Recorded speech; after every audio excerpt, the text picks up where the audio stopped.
بلدية كلبة طبعا من البلديات القديمة في المنطقة، وقد انشئت في عام 1971، وكانت تتضمن أقسام قليلة، ولكن ولله الحمد زادت أعداد الأقسام في هذه الأيام، وبلدية كلبة في تطور مستمر.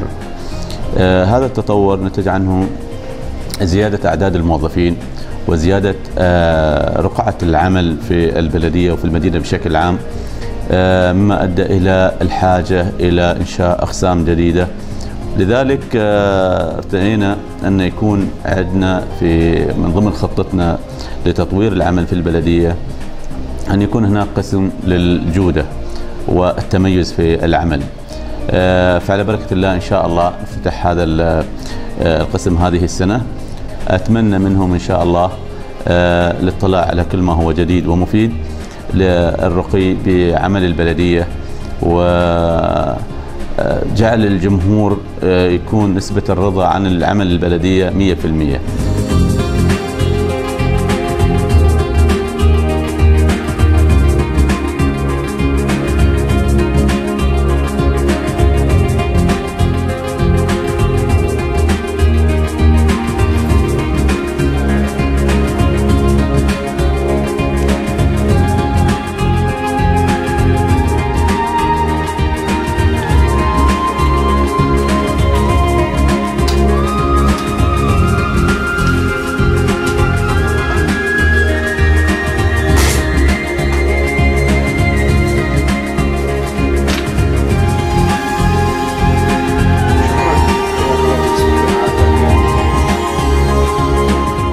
يختص قسم الشؤون الإدارية والمالية في بلدية مدينة كلبة بكل شؤون الموظفين الإدارية والمالية، من إجراءات التعيين إلى التدريب إلى إنهاء الخدمات.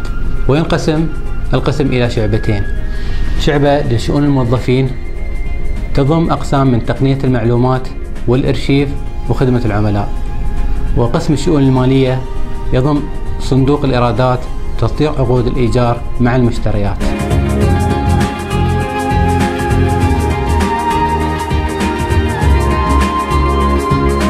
نطمح من فريق الجودة في بلدية مدينة كلبة، بما أنه أهدي هذه الثقة من إدارة البلدية، أن يسير على أسس ومفاهيم الجودة الشاملة في التحسين والتطوير المستمر في خدمات التي تقدمها بلدية مدينة كلبة، وذلك من أجل تحقيق أهداف الاستراتيجية ونشر ثقافة الجودة الشاملة.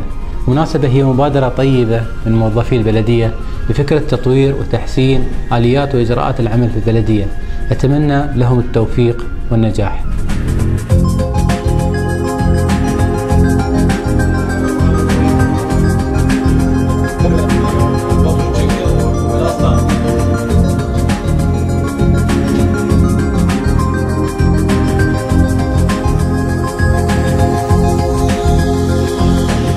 عندنا كل ما هو هندسي أو فني متعلق في البلدية، كل ما هو مرتبط في الأشياء الهندسية في البلد بشكل عام.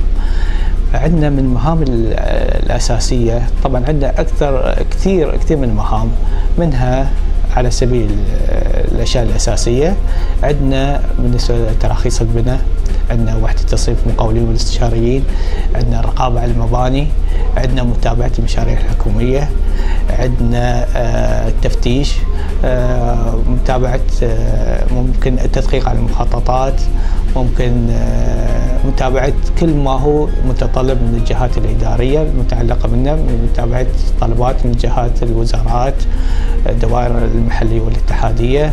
طبعا بالنسبة للجودة أن كل ما نقدر نختصر المعاملات على المراجعين، كل ما نقدر نسهل على المراجعين سهلنا عليهم، كل ما أن شفنا دورات معينة أو مؤتمرات أو معارض على مستويات كبيرة مثل ما تكون مثل الشارقة أو دبي، فإحنا نحاول أن نطلع على هذه المعارض ونشوف ما هو جديد في هذه المعارض.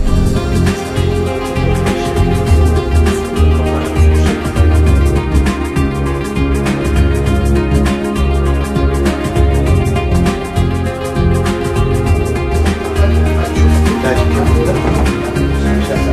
you.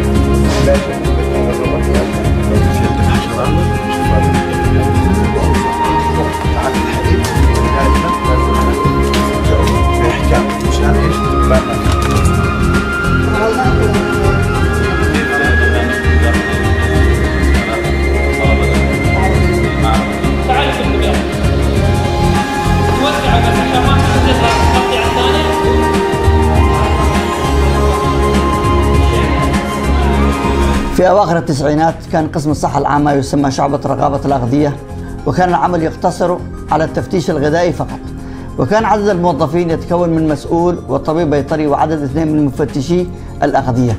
وحاليا يتكون قسم الصحة العامة من 4 شعب مختلفة و28 موظفا من مفتشي أغذية وبيئة ومراقبين الأسواق وأطباء بيطريين وإداريين، مما يجعلنا مؤهلين وجاهزين لتطبيق برنامج الجودة الإدارية.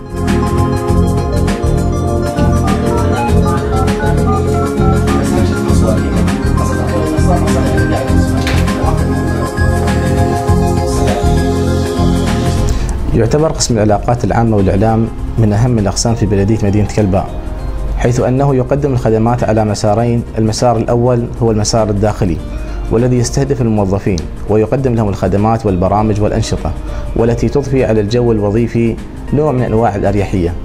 أما المسار الآخر فهو تمثيل البلدية في المحافل الخارجية واستثمار المناسبات والمناسبات المحلية والعالمية، وإقامة البرامج التوعوية والتثقيفية. وبالنسبة لفريق الجودة فهي بادرة تثمن لإقدام البلدية عليها، وآمل أن تكلل المساعي والجهود بالنجاح والتوفيق والرقي بمستوى الأداء الوظيفي.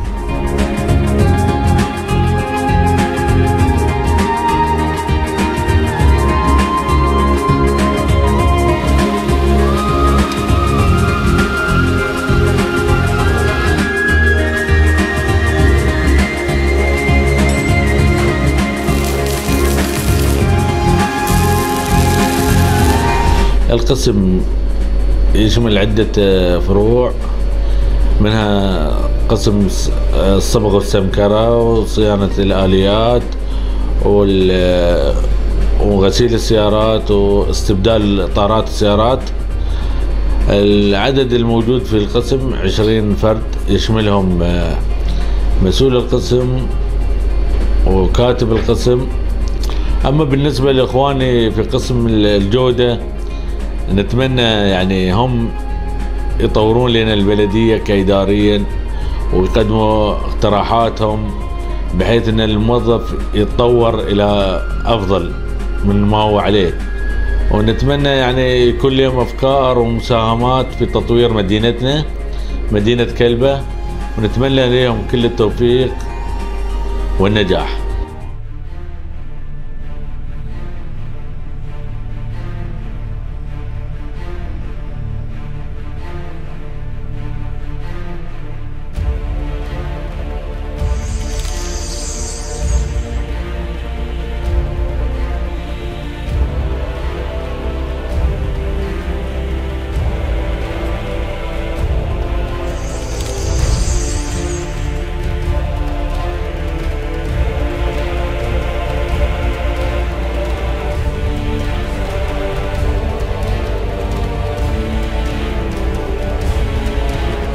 تم إنشاء قسم الجودة والتطوير في بلدية مدينة كلباء على أساس طلب من مدير بلدية مدينة كلباء وكذلك المجلس البلدي في مدينة كلباء. وعلى أثر هذا الطلب طبعا انضمينا كعضو في مجموعة دبي للجودة، وهذه خطوة طبعا من ضمن الخطوات المقبلة إن شاء الله على قسم التطوير والجودة. أنشأنا هذا القسم لتدار هذه الطاقات بالشكل الأمثل، ونتمنى طبعا التوفيق من الله سبحانه وتعالى في هذه الخطوه الجريئه، وكذلك مساعدتكم انتم في موضوعنا هذا، لان نحن بدونكم انتم كموظفين كاخوان واخوات في هذه الخطوه ما راح نساوي اي شيء بدونكم، لذلك نتمنى تفاعلكم ويانا بشكل امثل، وشكرا لكم.